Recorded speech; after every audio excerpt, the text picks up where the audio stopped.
નમસ્કાર ખેડૂત મિત્રો, આપ સૌનું સ્વાગત છે અમારી ખેડૂત વેધર અપડેટ 24 યુટ્યુબ ચેનલમાં. મિત્રો, આજે આપણે વાત કરીશું 12 ઓગસ્ટ 2026ના રોજ થનારા સૂર્યગ્રહણ વિશે. સોશિયલ મીડિયા પર ઘણી વાતો ચાલી રહી છે કે સૂર્યગ્રહણથી વરસાદ બંધ થઈ જશે, પાકને નુકસાન થશે અથવા ખેતીના કામ ન કરવા જોઈએ. પરંતુ શું આ વાતો સાચી છે? ચાલો જાણીએ વૈજ્ઞાનિક અને વિશ્વનીય માહિતી. સૌપ્રથમ સમજીએ કે સૂર્યગ્રહણ શું છે.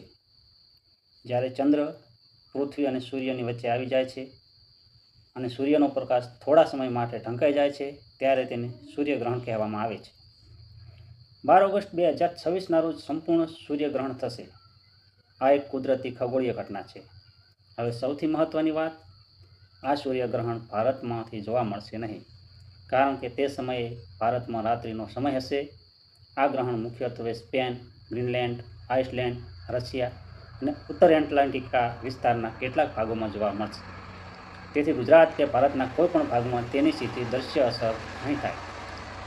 હવે વાત કરીએ ખેડૂતો માટે. ખેડૂત મિત્રો, વૈજ્ઞાનિક રીતે જોવામાં આવે તો આ ગ્રહણના કારણે ગુજરાતમાં પાકને કોઈ સીધી અસર થવાની નથી.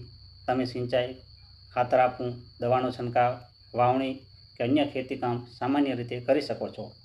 હવે જાણીએ આ 5 મોટી માન્યતાઓ અને તેનું સત્ય. માન્યતા નંબર 1, સૂર્યગ્રહણથી પાક બળી જાય છે. સત્ય, આ વાતનો કોઈ વૈજ્ઞાનિક પુરાવો નથી, ખાસ કરીને જ્યારે ગ્રહણ ભારતમાં દેખાતું પણ નથી. માન્યતા નંબર 2, ગ્રહણના દિવસે ખેતરમાં જવું નહીં.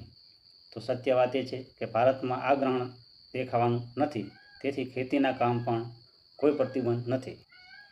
માન્યતા નંબર 3, ગ્રહણથી વરસાદનું ચક્ર બદલાઈ જાય છે. સત્ય વાત એ છે કે વરસાદનું નિયંત્રણ વાતાવરણ, ભેજ, પવન અને દબાણ જેવી પ્રક્રિયાઓથી થાય છે.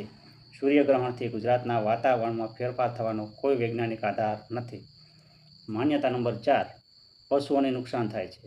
સત્ય વાત એ છે કે ભારતમાં ગ્રહણ દેખાતું ન હોવાથી પશુઓ માટે પણ કોઈ ખાસ અસરની શક્યતા નથી. માન્યતા નંબર 5, ખેતરમાં દવાનો છંટકાવ કે ખાતર ન આપવું. સત્ય વાત એ છે, જો હવામાન અનુકૂળ હોય તો આ તમામ કામ સામાન્ય રીતે કરી શકાય છે. હવામાનની આગાહી ધ્યાનમાં લેવી વધુ જરૂરી છે. હવે એક ખાસ સલાહ, સોશિયલ મીડિયા પર આવતી દરેક વાત સાચી હોતી નથી. કોઈ પણ અફવા કે મેસેજને સાચો માનીને ખેતીનો નિર્ણય ન લો. હંમેશા ભારત હવામાન વિભાગ, IMD, કૃષિ યુનિવર્સિટીઓ અને કૃષિ વિભાગની અધિકૃત માહિતી પર વિશ્વાસ રાખો.